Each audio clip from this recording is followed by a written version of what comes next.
Assalamualaikum warahmatullahi wabarakatuh. Oke teman-teman, kembali lagi di Didi Channel. Oke, seperti biasa untuk hari ini Didi akan memberikan informasi lagi nih teman. Kali ini Didi akan memberikan informasi seputar news sentimen cryptocurrency ya. Tepatnya itu induk kripto yaitu Bitcoin teman. Nah, kira-kira teman ya, ada sentimen apa sih mengenai market cryptocurrency saat ini teman ya? Nanti bakal dibahas semua di video ini ya. Jadi pastikan kalian tonton sampai habis. Oke. Namun seperti biasa sebelum melanjutkan video ini jangan lupa kalian tekan tombol subscribe dulu ya teman, karena sekali subscribe itu gratis dan tentunya kalian akan mendapatkan update-update video terbaru dan info-info terbaru dari Didi Channel. So nggak usah lama, langsung kita kepoin. Jadi so. Nah oke ya teman-teman ya, di sini Didi sudah masuk di CMC atau di Coin Market Cap teman ya. Jadi Didi udah lama banget nih nggak mengupdate perkembangan cryptocurrency teman-teman. Dimana di sini terlihat banget ya dalam kurun waktu 24 jam si BTC atau Bitcoin ini mengalami minus 1,15% teman-teman ya. Dan saat ini harga BTC itu menduduki sekitar di level 20.000 US dollar teman-teman. Oke, 20.000 lebih lah teman ya. Ya mudah-mudahan sih nggak ada sentimen-sentimen lagi teman yang menyebabkan penurunan harga BTC ini teman. Namun kalau kita melihat ekonomi global yang saat ini nggak memungkinkan untuk market crypto itu mengalami bullish teman ya. Jadi masih besar kemungkinan harga BTC itu masih cenderung akan mengalami penurunan teman. Itu kalau menurut Didi ya, kalau melihat sentimen global teman. Nah kira-kira ada update news dan sentimen apa sih mengenai cryptocurrency saat ini? Langsung kita kepoin. Jadi so. Nah oke teman, yang pertama di sini dikutip dari cointelegraph.com di mana katanya JP Morgan mengeksekusi perdagangan DeFi pertama di blockchain publik keuangan didefinisikan ulang katanya teman. Oke, jadi ini adalah salah satu good news teman ya, di mana raksasa keuangan JP Morgan teman ya telah menguji transaksi lintas batas pertamanya nih menggunakan DeFi pada blockchain publik teman ya dengan bantuan The Guardian teman. Jadi ini ada salah satu bukti teman ya bahwa cryptocurrency itu sudah diadopsi global ya teman ya. Jadi kalau dilihat ya, cryptocurrency saat ini meresap di mana-mana gitu, di pembayaran teman ya. Banyak negara yang sudah mulai mengadopsi Bitcoin teman ya. Bahkan seorang Robert Kiyosaki aja teman ya, dia itu menyarankan kita untuk menyimpan emas, perak atau enggak Bitcoin teman ya. Karena menurutnya uang asli itu ya ketiga itu teman. Karena memang mereka itu bisa habis gitu teman ya. Beda dengan dolar teman. Karena dolar tuh bisa dicetak seenaknya sendiri lah, intinya begitu teman. Nah dan di sini teman yang nggak hanya JP Morgan aja nih teman yang mulai mengadopsi per cryptocurrency ini teman ya. DBS Bank for International Settlement teman ya juga mengatakan bahwa teknologi pembuatan pasar otomatis di DeFi dapat berfungsi sebagai dasar untuk infrastruktur keuangan generasi baru ya. Ya, jadi menurut DBS teman ya, DeFi itu nantinya bisa berfungsi sebagai dasar untuk infrastruktur keuangan generasi baru. Yang artinya apa teman ya?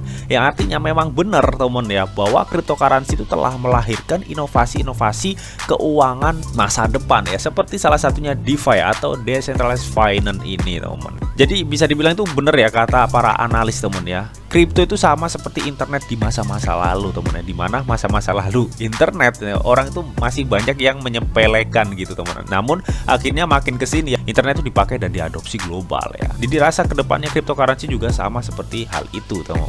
So ini cukup good news banget teman ya mengenai cryptocurrency ya yang sudah diadopsi sekelas bank raksasa global JP Morgan teman ya, yang sudah mulai menguji nih teknologi blockchain ya, meskipun blockchain publik melalui Guardian cuy. Oke. Nah oke teman ya, di sini dikutip dari Cointelegraph juga ya. Kalau di video di sebelumnya Didi itu sudah menjelaskan teman ya bahwa Amerika itu sudah menaikkan suku bunganya sebesar 75 basis point teman. Oke, biasanya teman ya hasil dari kenaikan tersebut ya akan keluar di bulan depan. Nah bulan ini keluar yang hasil kenaikan suku bunga yang kemarin teman. Oke. Nah, di sini dijelaskan nih ya, 10 November akan melihat data inflasi utama Amerika Serikat untuk Oktober dirilis ya. Jadi inflasi bulan Oktober kemarin teman akan dirilis bulan ini, tepatnya nanti nih tanggal 10 November teman. Apakah inflasinya itu naik atau malah turun teman? So kita tunggu aja teman-teman, karena masih kurang 2 hari lagi cuy ya. Kalau menurut Didi pribadi ya, inflasi naik turun itu sebenarnya sama aja teman-teman. Itu dampaknya juga buruk-buruk juga terhadap market global gitu teman-teman. Karena memang semua transaksi global itu masih ketergantungan dengan dolar gitu teman-teman ya. Karena memang dulu-dulunya itu ada perjanjian gitulah kalau nggak salah teman-teman ya, mengenai dolar ini ya, yang dipakai untuk transaksi global gitu teman-teman. Namun entah nantinya 10 November tuh inflasi AS turun atau naik gitu teman-teman ya, bodoh amat gitu teman-teman ya. Karena kalau menurut Didi pribadi sih, AS itu sebenarnya egois banget gitu teman-teman ya. Dia membuat perjanjian supaya negara-negara itu memakai dolar untuk transaksi global. Namun ketika ada inflasi besar di negaranya teman-teman ya, dia seenaknya sendiri menaikkan suku bunga tanpa melihat ya dampak dari dia menaikkan suku bunga itu terhadap negara-negara yang memakai dolar tuh bagaimana itu. Dia nggak peduli hal tersebut, yang penting negaranya ekonominya stabil cuy. Karena memang kita tahu teman-teman ya, ambisi AS itu menguasai dunia teman-teman. Bahkan cryptocurrency saja itu pengennya dia atur gitu teman-teman ya. Jadi intinya itu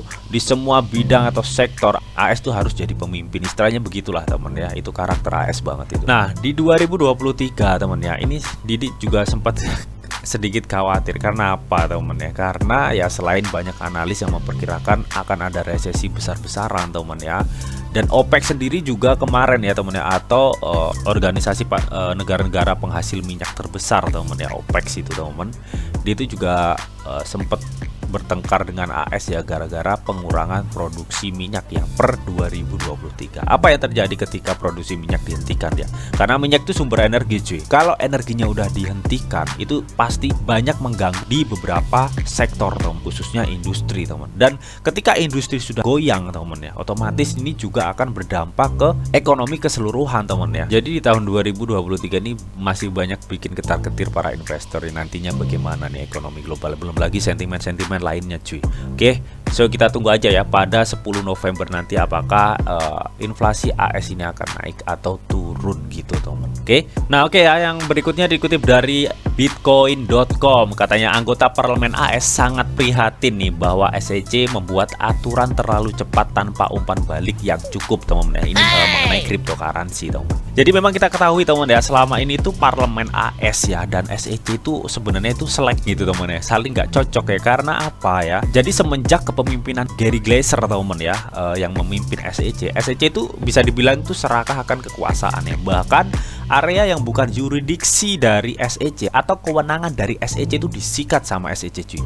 Nah di sini sebenarnya dari bulan-bulan lalu ya, bikin beberapa anggota parlemen AS itu geram dengan SEC gitu teman ya, mengenai sikapnya teman ya, yang serakah akan kekuasaan gitu teman ya.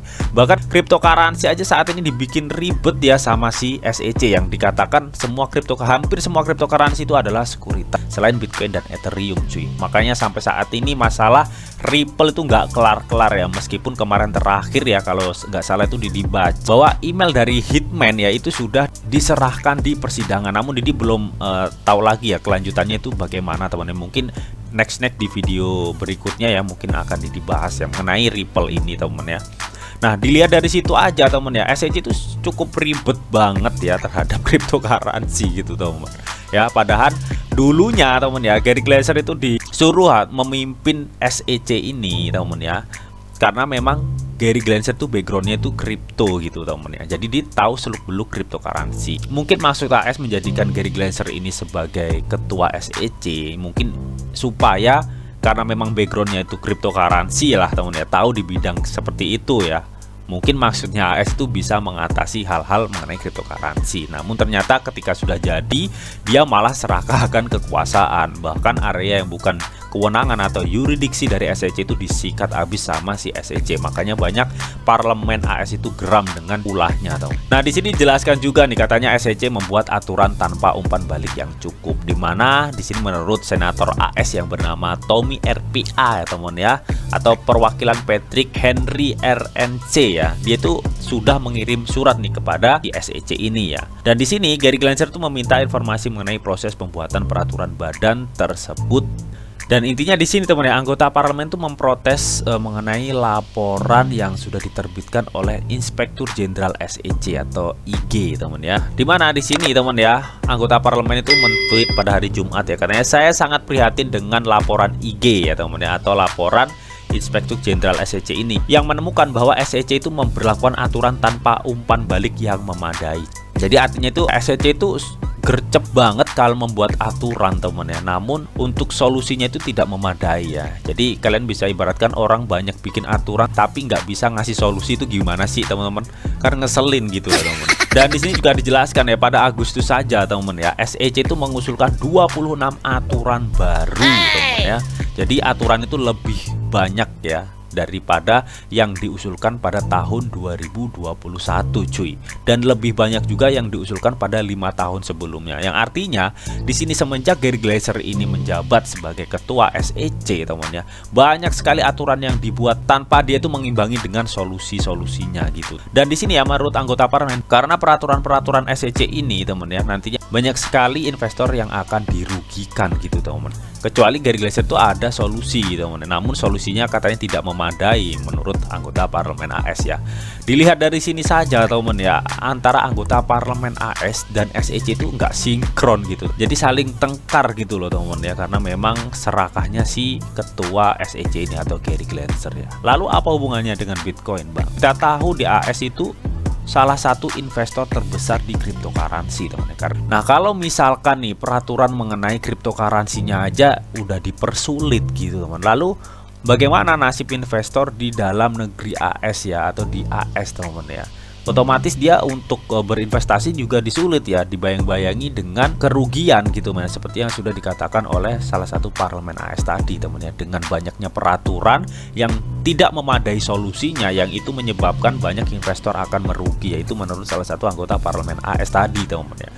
Yang ini tentunya juga sangat berdampak banget ya teman-teman ya. Ketika tempat investor ini nggak diberikan ruang ya di AS ya, malah diberikan banyak peraturan, otomatis ini juga akan mempengaruhi perkembangan cryptocurrency di AS teman-teman. Sedangkan negara AS itu menginginkan cryptocurrency itu bisa berkembang biak di sana dan diatur gitu teman-teman ya. Namun di sini untuk aturannya itu nggak memberikan solusi. Jadi intinya seperti itulah. Oke. Jadi ini kabar kurang sedap ya teman-teman ya mengenai peraturan cryptocurrency di AS cuy. Oke, jadi masih ribet lah istilahnya. Nah, di sini ya terakhir teman ya, dikutip dari Wager.guru di mana Bitcoin senilai 3,15 miliar US dollar yang dikirim ke bursa dalam 24 jam cuy ya. Untuk apa nih teman ya? Biasanya kalau udah dikirim ke bursa-bursa seperti ini teman ya, ya kemungkinan besar sih akan dijual, tapi mudah-mudahan sih jangan gitu teman ya, karena kalau misalkan dijual ya tentunya ini akan berdampak teman ya terhadap market dari BTC itu sendiri teman. Nah di sini jelaskan nih, pasar kripto sekali lagi diselimuti ketidakpastian menurut CoinGlass teman ya. Katanya 152.000 BTC senilai 3,15 miliar US dollar dipindahkan ke bursa dalam kurun waktu 24 jam terakhir teman. Jadi kemarin teman ya. Ini diinfokan oleh Wager.guru teman. Nah di sini jelaskan nih, sekarang kripto meninggalkan dompet untuk pertukaran, biasanya bukan pertanda baik ya. Ya biasanya kalau misalkan udah disimpan di dompet lalu ditaruh di pertukaran teman ya, apa kalau nggak dijual gitu teman. Tapi ya mudah-mudahan sih jangan dijual semua gitu teman ya, karena ini akan berdampak banget terhadap harga BTC teman ya. Karena ini jumlah yang cukup banyak loh. Ini 100 berapa tadi? 152.000 BTC cuy. Oke. Jadi ini kalau misalkan dijual ya auto longsor gitu teman harganya cuy. Nah di sini teman ya, dikutip dari Cointelegraph teman ya, CEO Binance atau Chang Peng Zhou mengungkapkan rencana untuk menjual seluruh simpanan token milik FTX platformnya teman ya. Jadi di sini intinya Chang Peng Zhou itu ingin menjual seluruh ya kepemilikan token FTX di platformnya teman ya. Dan tentunya ini juga akan menjadi sentimen sedikit kurang bagus ya teman ya terhadap market cryptocurrency teman. Jadi itu tadi teman ya beberapa updatean dan news ya mengenai sentimen-sentimen cryptocurrency saat ini. So bagaimana nih menurut kalian mengenai hal ini? Apakah kalian tetap bullish untuk cryptocurrency ke depannya? Kalian bisa tuliskan pendapat kalian di kolom komentar. Oke. Namun tetap di sini tuh ada disclaimer on bahwa untuk trading dan investasi di dunia cryptocurrency itu sifatnya sangat berbahaya atau sangat-sangat beresiko tinggi teman.